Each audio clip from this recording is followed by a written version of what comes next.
Well, good morning, Sharif. Good morning, Good, Tom. yeah, good to talk to you again. Absolutely. All right, so my first question in this icebreaker round is if you weren't in the restaurant business, what would you do? What do you think you would be doing and why? If I was not in the restaurant business, I would still be in a B2C industry. So I kind of grew up in the retail side actually before I went into restaurants. So I would see myself back in a retailer.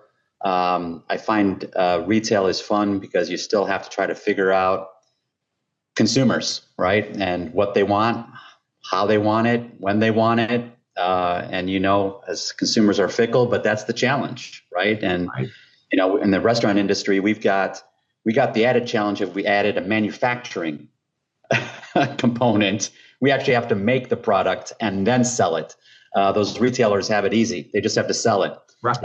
But we've added the extra pain and suffering on our part. But I would probably still be somewhat connected to this whole retail environment, and working with some of the retailers out there in the U.S. That's wonderful. So I got a question for you. If you weren't dining at a Happy Joe's and you could have one pizza in one place, any place in the world, where would it be and what would be on that pizza? That's a great question. Um, because pizza is one of my favorite foods. Uh, I think if there were no boundaries, I probably would have it at a cafe in Naples, just because I love the authenticity of that type of pizza. It's kind of what I grew up on, growing up in New York. They do more of a Napoli style pizza, and Happy Joe's isn't, and I'm in the pizza business. Um, but if there were boundaries, there used to be in Dallas, right at the end of the tollway where you hit Harry Hines, there was an Italian restaurant there called Sal's Pizza. And that was my go-to when I was living in Highland Park. And Nice. usually either Friday night or Saturday night, after a football game or whatever, when we would be out with the kids, Sal's was our go-to. We'd stop and get a pizza there, a large, or they had like an extra large. And and what would be on it? I'm a real fundamentalist. It would all be pepperoni. The wife and the kids liked mushrooms. I would get mushrooms, but I would get anchovies on my side. Wow. So I would add a little bit of saltiness with the anchovies, and they would just be basic with pepperoni and mushroom. And that question brings back so many fond memories because I haven't lived in Dallas for a while now, and I actually think Sal's isn't even there anymore. But I have eaten at those cafes in Naples.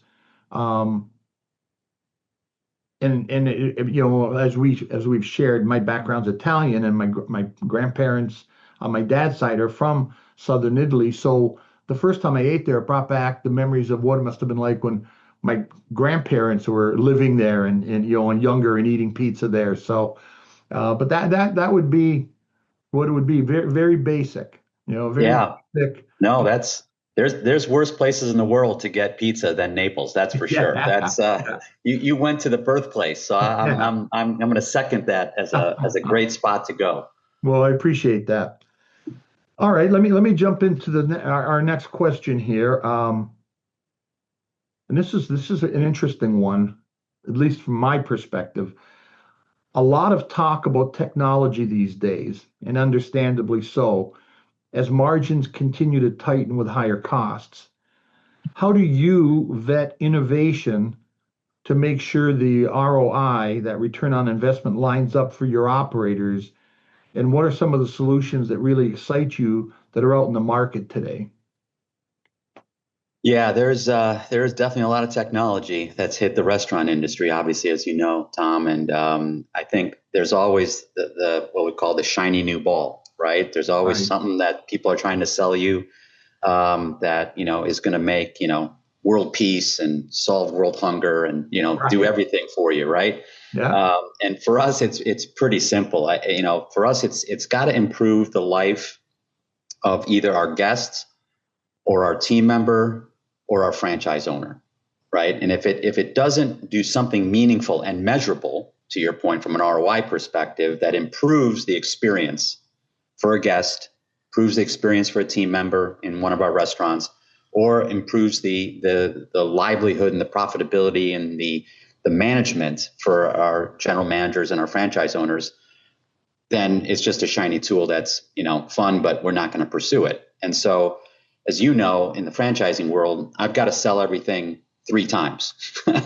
I gotta sell it to our investor groups. I got to sell it to our internal team, and I got to sell it to our franchisees, Right. because everyone's got to get behind these things, because they can take a life of their own, especially as, development and integrating it into the tech stack that you already have, and ensuring that, again, it's going to work. At the end of the day, I just need technology to work, right? I don't need it to solve world peace. I need it. If you tell me it's going to do X, then it's got to do X, right? And it's got to be able to create some value there and that return, because yeah, it's not cheap in certain cases. And so, in the last 18 months, we've completely redone the tech stack, and in our one of our brands and friendlies. And we've rolled out a new POS across all the brands. And, we've introduced different capabilities, whether they're some AI tools that we've done in terms of ordering. We've rolled out a new loyalty program. And each one of those was, okay, if I'm spending $1, what's the return? What's the payback? Everything goes back to, because some of these are not my dollars, right? I'm Right. asking the franchisees to spend money out of their own pocket. And so Yeah. I've got to be able to show that business case and why this is important. And from what we're excited about, I think right now it's people are talking about AI and how you're going to use AI, but at the end of the day, I think it's still this connection to the guest, and technology that doesn't replace your team members, doesn't replace that human to human interaction, which I think is still core to our industry. We're in the hospitality industry, and people go out, they go to Happy Joe's, they go to Friendly's. We talked about grandparents bringing their grandkids. They don't want to, at the end of the day, yes, as there's someday there's going to be, maybe robotic servers in some of these restaurants and all this automation in the back of house. End of the day, you need a smiling person coming up to the table, Right. asking how you're doing today, giving the kids a crayon, something to play with while they're waiting for their pizza or their fribble. It's that connection. And then how do you use technology to make that better, right? So for us, we're looking at things like, if my server, my host or hostess knew who you were when you walked in because of the cell phone in your pocket, right? And that technology knows who you are, knows what you like, knows you like pepperoni and anchovies on your pizza, knows your favorite booth, right? Knows Right. your grandkids' names and greets you by name at the hostess stand, shows you to your favorite booth because they know who you are, greets you by name, right? That technology that made that host or hostess better at delivering that unique and kind of, let's call it, VIP guest experience, I think that's what I'm most excited about. How do we use technology to create a better hospitality environment for our guests, makes our team members better, gives our guests something unique and different, and pulls them off their couch, Right. right? Anyone can sit on their couch and order a pizza and order a Yeah. burger. Yeah. And I'm gonna interrupt you here for a second, because if you could do that, okay, if the technology would allow us to do that, it would change the world that we operate in. Because what guest would not want to come and be treated like a VIP? Right, I mean, right. that's the magic, right? So that's That's really, the magic. that's it, You exactly. and I are old enough to remember Norm from Cheers, That's right? right. That's right. You go to a place, they know your name, they know your booth, the beer's waiting on the bar, That's right? right. It's that kind of experience. How do you create that at scale? Technology is going to allow for that. That's what I'm most excited about. So I want to ask you a couple of questions just to probe you a little bit, because some of the things you talked about, we've either just finished or we're in the midst of. Which POS system did you roll out? We rolled out Revel. Oh, interesting. Okay. Yep. We were on a very old platform when I inherited all these brands. And we're like, no, we gotta do something different. So we rolled out Revel everywhere. We brought in Adyen as our new payment processor. We brought in Lunchbox as our new loyalty and Okay, app. so that was going to be another question. So we looked at Revel. We had a very old, our system was, we've had it for 25 years. And Yeah, it was very functional and right, probably was state of the art, 25 years ago. right. But we ended up going with Toast. Yep, Oh, and it comes with the payment credit card processing as part of their right. platform, right? Um, and then on the loyalty app, we didn't have one at all. Yep, So we jumped on the punch, bandwagon. yep. So so we rolled it out last year, and so now we're going to reskin it because of the building that's behind me. We rolled out this new prototype, so we're going to try to put some of those applications into it so people would see the new imaging and Perfect. the brand. But so it's interesting because Revel, we were really close on. We really liked Revel. Right. Well, the thing that swung us is that pizza's a little bit different, right? Yep. We've got to be able to do a half and half or a pizza in quarters. Right. And Toast had just come out with some technology that allowed us to do that. So Speedline, which is who we had the same technology, but they couldn't integrate with anybody. Right. So Revel and Toast and these other more modernized, more contemporary platforms allows you to be able to, run your labor system, run your, inventory management system, all, dynamically with, Right. with the POS. So that's interesting. I mean, well, that confirms I really did like Revel. I mean, so it confirms to me that I wasn't, because sometimes I worry about, you had said this, we've got some time in this industry that Right. dealing with a lot of the 30 to 40-year-olds in when it comes to this technology stuff that I wasn't off base on liking it because you guys have done it and you've rolled it out. So that's super. Yeah, No, that's that's absolutely right. Yeah. No, it's been a heck of a ride, but I think again at the end of the day, I think, technology can either, really be helpful or be the bane of your existence, right? I mean, it can just be, especially if it's when it's not working, right? Then yeah. you get a call from every franchisee, right? And so you got to spend a lot of time kind of what I'll call right? Pre-selling, Pre-process, yeah, that's right. pre-selling it, making sure it works, testing it, piloting it before you roll this stuff out. And at the end of the day, that's how I tell every technology partner. I'm like, I get all the bells and whistles. I get the big roadmap for the next 24 years. I just need it to work now. Right. I need you to, Right. what you tell me it's going to do now. Right. And there's some great partners out there. I mean, I'll do a shout out to Zach Oates and his team at Ovation. They're their customer feedback tool Right. that we've implemented across the brands. And we used to get 2-3 surveys, kind of a day. I get hundreds per day now. I can actually get all this direct customer feedback, and it's Yeah.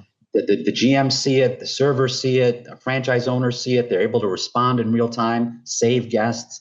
It was a game changer for us. So when you get those kind of pockets of really great technology that's out there and it works, it to me it restores my faith in humanity. that there's really great teams and really great products and partners out there that are doing the right thing for us in our industry. So, but there's more to come. Yeah. Yeah. That's good Anyway, feedback. Thank you. I got a question for you. You're obviously much more than me from your background. Operations, right? You could probably step in. I could throw you into any restaurant, and you probably figure out pretty damn quick what's working, what's not, how to improve the operations for those Yeah. four walls. Touch wood. Yeah. There's a lot in there. So, my question to you that, there's so many headlines today around, value and this cautious consumer, from your experience, what does the guest really expect from us now in the restaurant industry? From an operational perspective, from an experience perspective, and And and what do you think that is? And then how do you think, what are you guys doing at Happy Joe's to live up to that?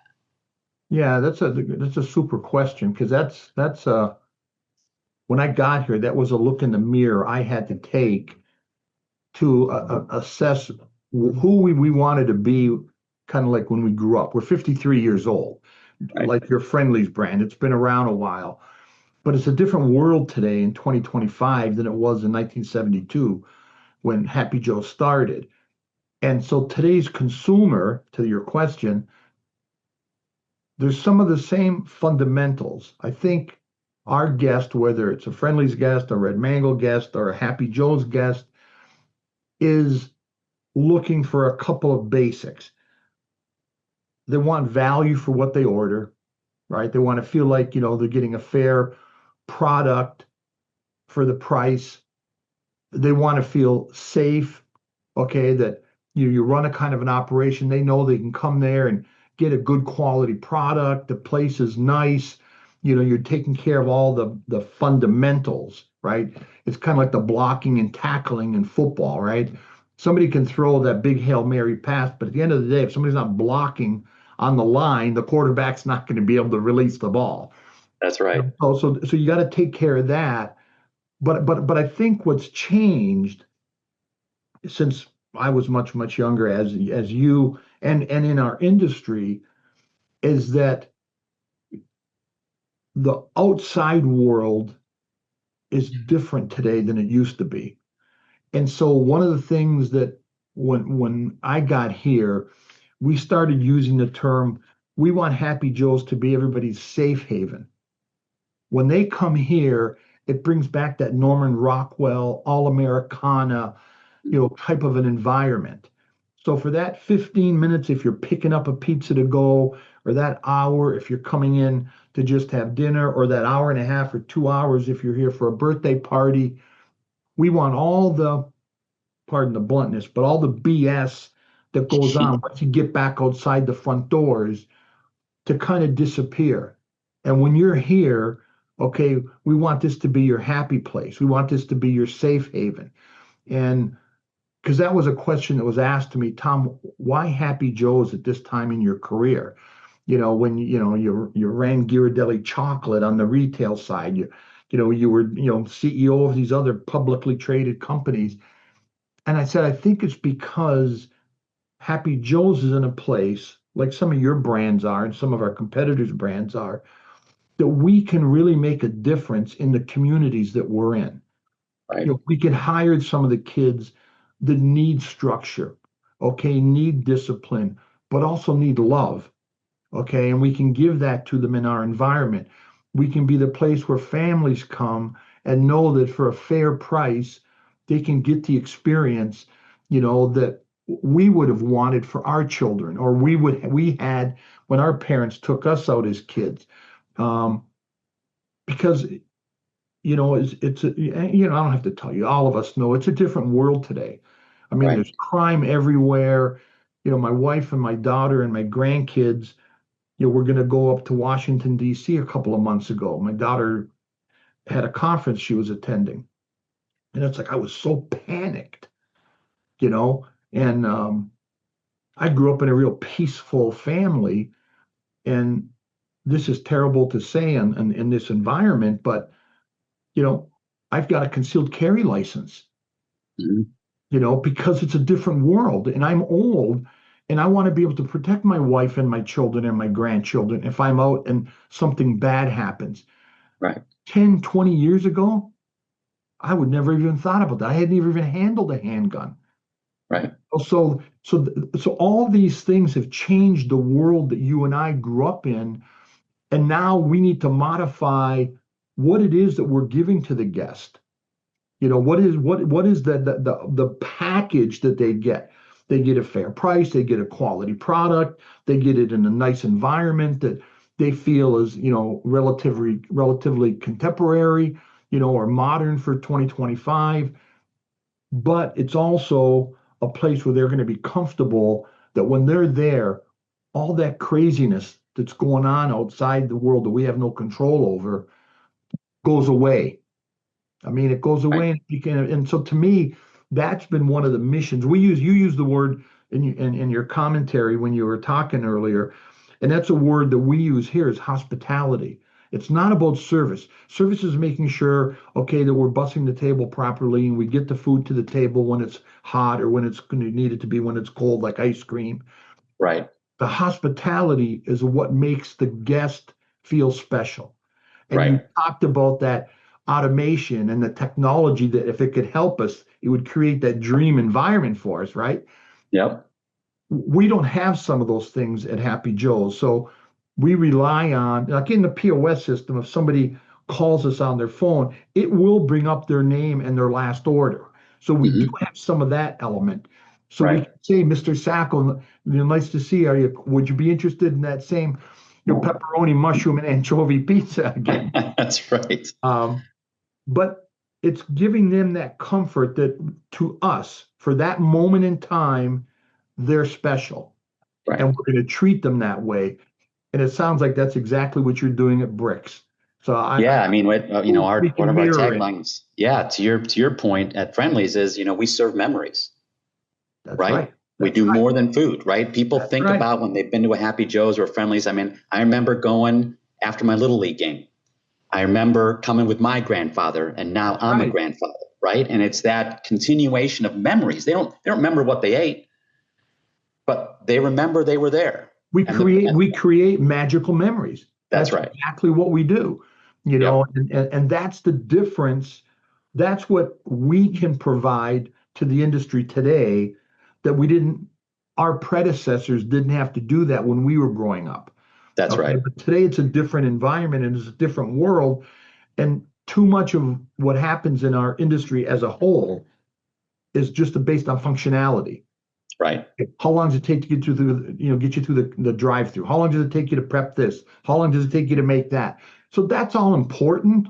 Yeah. That's the behind the scenes stuff that the guest really Right. doesn't need to know or be aware of because that's not what they're interested in. They're interested in going in and having an experience, whether it's just picking up a pizza or getting an ice cream sundae or whatever it is, or Right. sitting down and having an event at the restaurant. It's about creating those, as you call them, those memories. That's Yeah. exactly right. That's the key, I think. I agree. Yeah. All right. All I, right. Here's one that you can probably do in your sleep. okay. Well, who are some of your mentors and what did they teach you? Danny thinks, that being a CEO seems like it can be a lonely place sometimes. How do you make sure that doesn't happen? Oh, yeah, that's a good question. I've had some great mentors, as I'm sure you have throughout the years. Earlier in my career, really just even some of my professors at school, my teachers, right, kind of helping me understand, what's important. There's going to be lots of things thrown at you, right? And even when you're a junior associate or a junior team member, all the way up to CEO, there's always a lot, right? There's always things coming at you, and being able to really prioritize and focus on things you can control and things that will make an impact, right? So it's kind of drown out the noise was kind of the first set of really good advice I got. The next, I've worked for some great CEOs over my career as well, and some folks that I still call and pick their brains, right, and out there. And I think one of the other pieces, one of my favorite quotes is, if you want to go, if you want to go fast, go alone. If you want to go far, go with your team. And That's a great comment. yeah, and I That's a think that's great at the end of the comment. day really it, right? Because everyone, CEO, you can just make decisions and you can go and just make it happen, right? And that's always, as a miserable failure. Right. That's right. And so, you've got to be able to have first of all, the right people on the bus with you, picking the right team, picking the right kind of folks that you can trust around you, and then ensuring that there's an alignment of where are we headed, why are we headed there, Right. what's the purpose, how are we going to achieve it? What's the culture of the organization, the team that we want to have, so that everyone is on that bus because they want to be there, first of all. And Right. secondly, they understand the mission, they understand the endpoint, they understand what we're trying to do to get there and their role in making it happen, right? And I think that is probably one of the, again, best pieces of advice I've ever gotten. And actually, one of my mentors, John Antioco, who's a 7-time CEO. I met him when he was the CEO at Blockbuster a while ago, over 20 years ago, and fortunate enough to work with him for many years since then, and interact with him. And he's always asking. Every time I talk to him, he's always like, "Well, what's next?" Right? I keep telling him, "Well, this is what we're doing. This is what we're doing." He's like, "Yeah, great, but what's next?" Right? Always kind of think, and I think that's our role, right? Right. Tom is like, we've got people executing for stuff that we know has got to happen this day, this week, this quarter, right? Hit this number, hit this plan, right? But I think our role is making sure that our teams are there doing the right things, making sure we've kind of cleared the path for the teams to get down that path, right? To go on that journey. But I think our biggest role, what I've been taught, is our job is to ask the question, what's next? And really start, again, thinking about where's the next goalpost, right? Where's the next flag that we Right. need to go after? And then how do I, again, get the team, pave the road to make sure we can get there together? And I think, again, invaluable advice. I wouldn't be here without these folks in my past and current mentors. And to your final question on that is, it can be lonely, right? Because there's only a few people you can call and talk to. But Right. you and I talked about this earlier. I think one of the things I love about this industry is the camaraderie and the openness of, basically, I can't name a CEO in our industry that won't return a call. Like, I can call a bunch of guys and gals that are out there that are CEOs of different places that I may have run into at a conference or ran into at an event. And, we talk and like, yeah, if you have a question or if you give me a call. Right. And this Right. sharing between the CEOs in our industry is unprecedented. Like I Yeah. told you, I came from retail, and it's not like this in retail. The restaurant industry is just a very unique, a very welcoming, a very like high camaraderie type environment that I don't think any other industry shares, to be honest with you. And that's what I love about it. I just love that we're all like, it's hard. This is a really tough business. It is. And I Yeah. think we all feel like we're in the same bunker and we're there for each other. And that's, so we can say it's kind of lonely at the CEO job, but I think it's a little different in the restaurant space. I think there's people out there, lots of them, that at our level that love to share and love to pass along what worked for them, what didn't work for them. Don't make the mistake I did. Yeah. And that to me is amazing and something I really hold on to. Yeah, and that's so true because um, I think part of it is because the industry is fundamentally a social industry. Right. So we're about taking care of others, and so organically, when you get to the top and you are looking at it from the peak down, it is pretty scary and pretty lonely. And having each other that we've all shared in some form or fashion those experiences to get there, um, it allows us to have a mutual respect for each other where we can put the shield down, okay, and be Right. candid and honest with one another because we know there aren't many other options for us, Right. right? So I can share my warts with you because you'll be honest with me, Right. okay? And vice versa, where you can't do that with your underlings, okay? No. Because you could scare them off, you could give them the willies, okay? Right. You may not have the experience yet to deal with some of the the financial challenges that are coming or that you're aware of. So there's so many different variables that, yeah, I mean, so what you're saying is when you were saying that, it made me start thinking about some of the conversations, just like the one you and I had yesterday. That's right. And Yeah. it didn't take more than 30 seconds for us to be engaged and open because it's the nature of who we are in this industry. That's spot on. I couldn't agree more. Yeah, Well, speaking of you got a that, really good perspective because you come from a different industry. right, You know, for me that grew up in this industry, who's dabbled in, retail when I ran Ghirardelli, or some of the things that I've done that have been a little just a step outside of, the true restaurant industry. Um, it's nice to hear, you appreciate, because sometimes when you're on the inside all the time, you really don't know. Maybe it's right. a lot better out there, right? That's right. And then you find out, hey, it's not, the grass isn't always greener. No, no, and yeah, this to me is the place to be. Restaurant industry, there's nothing like it, and I love it. Yeah. Well, So, that's good. That's but great. speaking of culture, I mean, obviously when we talked, and just given what you've built at Happy Joe's, I mean, culture's everything, right? And something that you've built there, something that you've continued to promote there. You know, when you think of that and leadership overall, like what's the one piece of leadership advice you wish someone would have told you when you became a CEO the first time? Okay, that's question one. Okay. And then what have you learned about working with people that has surprised you as you've gone through your journey as CEO? Two really great questions that are making me stop and think here for a second.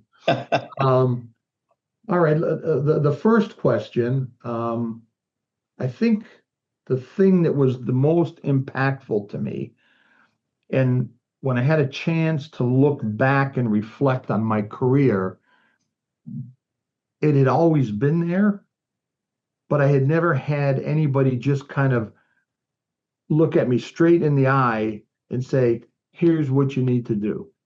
And the here's what you need to do is, I use the term, there's a lot of different terms for it, but I use the term as servant leader. I was always charge hard, you go through the walls, do whatever you've got to do to get the job done. And all along that path, I had great mentors too. And it would be, you can pump the brakes a little bit, Tom. Okay. We don't need to have it yesterday. Okay. It'll be okay if it's tomorrow.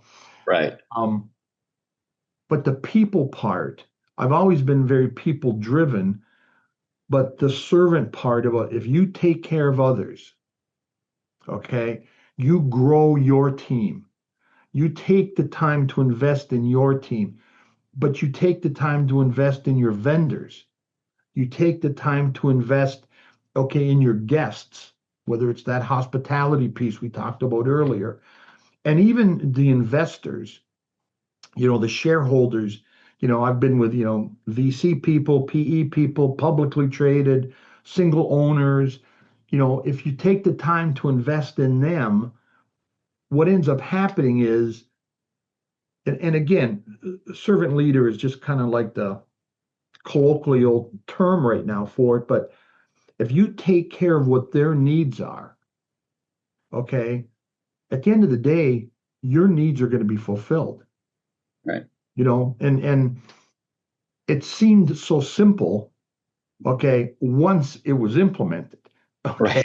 Right. But it wasn't so simple for me, specifically, to get to that, and so probably half of my career I was seeing it, I was living it because I was having it happen to me, but I truly didn't grasp it because I wasn't at that point, maybe from a career, a maturity standpoint, or from a focus. I hadn't focused on what is it going to be like when you get to the pinnacle and you are there alone. Okay. You can't, Right. it doesn't stop. It's like you said, now I'm thinking about what are we going to be doing in 2028, 2029. Right. Okay. So you've got to be able to, if you're going to be in my opinion, if you're going to be a good leader, you've got to be looking forward. But to be looking forward, you've got to have the trust in your team. that they're going to take care of the today and the yesterday and the tomorrow for you. Because Right. if you can't give them that trust, okay, then you've got a bigger hole in your system than you're acknowledging and that you're owning. Right. And it was difficult at the beginning, for me, I'm just speaking for myself, right? Of course. It was difficult at the beginning, because I can remember, and I think I shared this with you, that my grandfather, an Italian immigrant that could barely speak English, shared some of those visions with me when I was working in his kitchen as a kid, you know, and I just thought, my grandpa's just a nice man. I didn't make any of the connections. Right. Okay. And then as I grew in the business, it's like, well, he's just soft as a leader. Again, as you grow, right? Right. And then all of a sudden it's like, pardon the directness, but holy shit, Yeah. these guys all had it right. Yep. Just took me a long time to get to that point where I could see it through their set of glasses. Right. It's like I had to fall and scrape my knees. I had to, have these, episodes, in my career happen so that the package could come full circle for me and that I could understand it was more about everybody else, helping them grow, helping them, become better at what they did, showing them that you cared about them more than just from 9 to 5. Okay. Right. And especially in today's world, again, like we were talking earlier, I've got probably 2/3 of my executive team are female, and they got different challenges than the males do. Some of them are single parents. Hmm. Okay, so they've got a career, highly pressured, just like the guys do, but they're the caregiver at home with the children. Hmm. The guys that are here are either single and they're a weekend parent, or they go home and they have a spouse that they share this burden with, Right. right? So it's Yep. it's understanding some of those other challenges that have nothing to do with making a pizza. Okay, Right. it has nothing to do with the demos on a real estate site that we're looking at, but it has to do with those people, okay, and what is it that they need to get, okay, from a career that's going to benefit them as an individual, but ultimately benefit you and the brand, and then the end guest being the consumer and my shareholders, okay, Right. because those are the ones that need to be taken care of, the most. So, Yep. that part of it, as you can tell by how long I'm talking about this, was a pretty brutal awakening for me, and I got no problem, owning it, Personal. yeah, so We've all been there. yeah, on the second part, um, I think, and this may be a little bit off subject, but I think having had that reckoning, with at my first CEO position, I think my style changed. And a lot Hmm. of the guys that I had really looked up to, like the mentors that we talked about, I became more of a sponge then than I did when I reported directly to them. Mm. Right. It's interesting. I'll throw a name out here. You talked about John Antioch. Did you know Jerry Geddes at Blockbuster? Yep. Okay, well, I reported to him at another company. There you go. So when we Small talk world. when we talk about small world, right? That's right. And, so you think about what did each one of these people, Jack Anton, he was the CEO at Ghirardelli when I was the COO, and Jack was significantly older than I was, and he had played football at Notre Dame, and so he had an athletic coach mindset, okay, on growing people and developing people. And so after I became the CEO, I'd reach out to Jack almost monthly to kind of get my coach fix, okay? Right. Because he Right. wouldn't pull any punches, and Yep. and he would, drop some of the, GDs, So you're better than that. What were you thinking? Why would you have to call me on that? Right. Didn't I teach you anything when you were working for me? That's it. So then it becomes more of this peer relationship. Okay, Right. so then it became, yeah, you're alone at the top, but like you said earlier, what happened, or what at least what happened to me was I became more willing to open my soul up. Hmm. Okay, because the trust was there. And, Right. and I became more vulnerable. I then realized that I am there alone. Right. Okay. And I am where the dollar stops. Okay. And so whether it's the guest, okay, like on our website, the chief happiness officer gets the guest complaints. So we don't use the same Ovation. We use a company called Tattle. But at Yep. the end of the day, every guest complaint from every restaurant, franchise or corporate, are in my email every Yep. morning. Yep.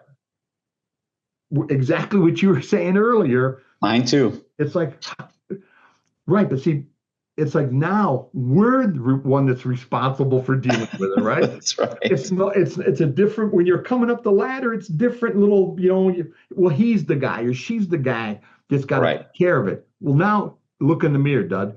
That's Okay, it. because we're the ones that are responsible. So sharing some of those realities, okay, and even asking the questions about, I got this shareholder battle taking place.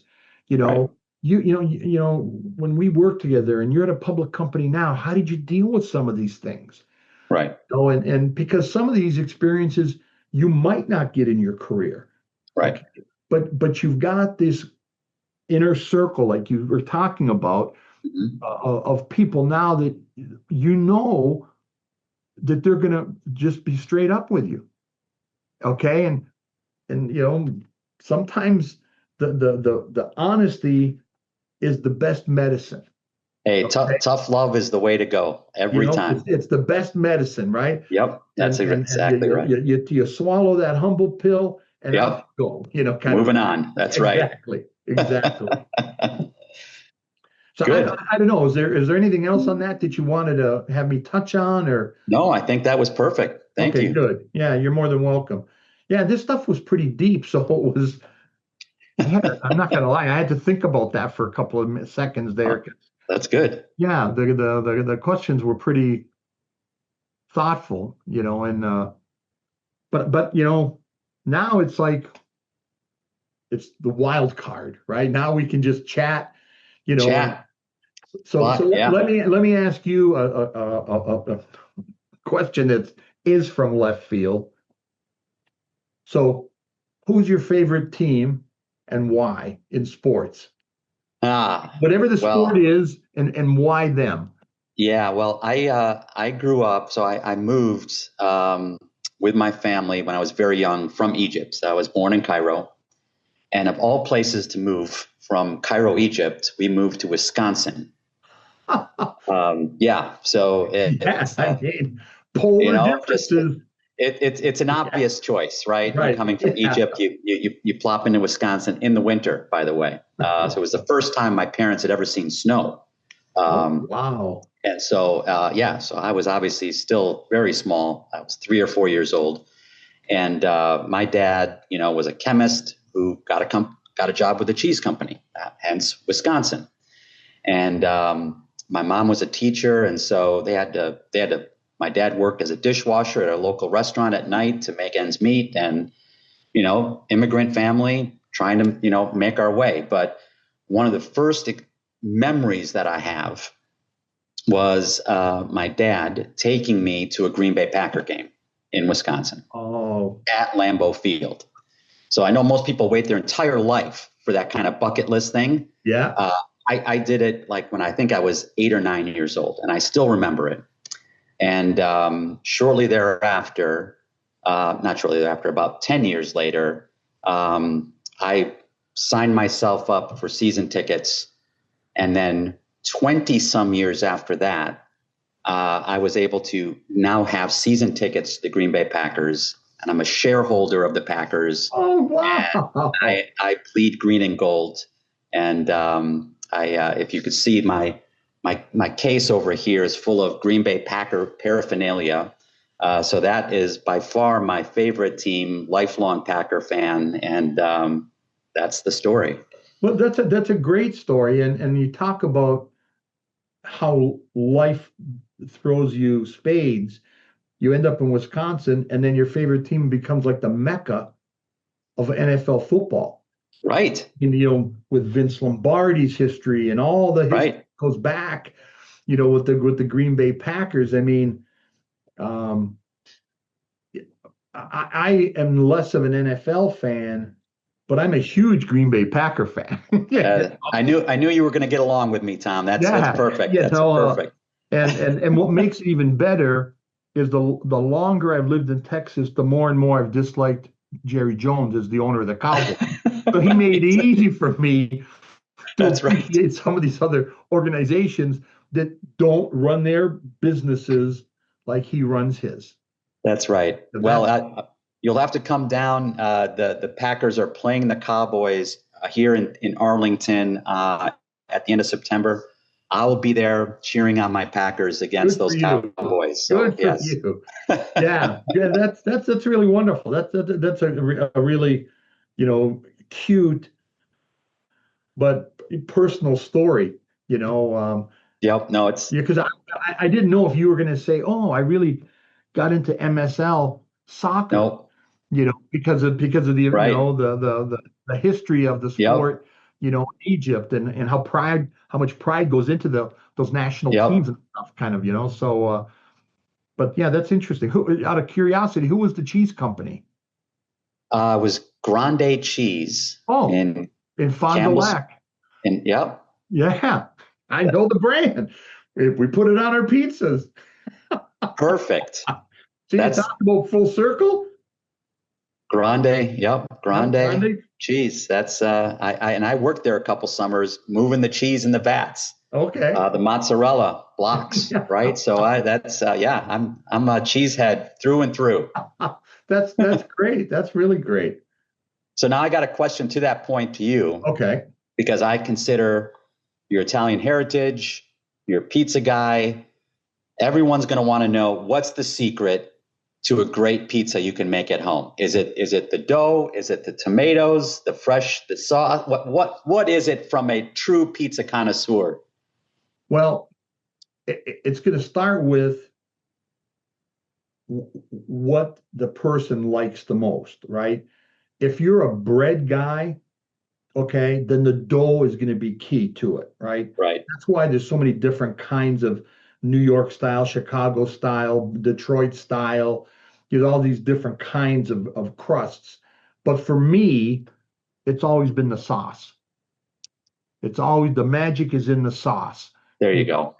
And so whether it's like, again, because of the Italian heritage, the San Marzano tomatoes, for me, when I can get them, if I'm going to do sauce from scratch, that's what I really try to get. Sometimes it's hard to get them because, you're going to get a knockoff here in the U.S. because you're not going to get them like they would be in Italy. But you can get good quality ones that are canned, okay, that you can use and get probably 95% as good as if you made it from fresh. Nice. But then after that, it's that's the base. But then it becomes, what you put in it. Right. Right. What are the seasonings and what are those kinds of things? And even to this day, I won't tell my wife what I put in my tomato sauce. Because it's like I'm not doing it because I don't have a written recipe. It's a pinch of this, a dash of that, a couple of shakes of this, and then I taste it.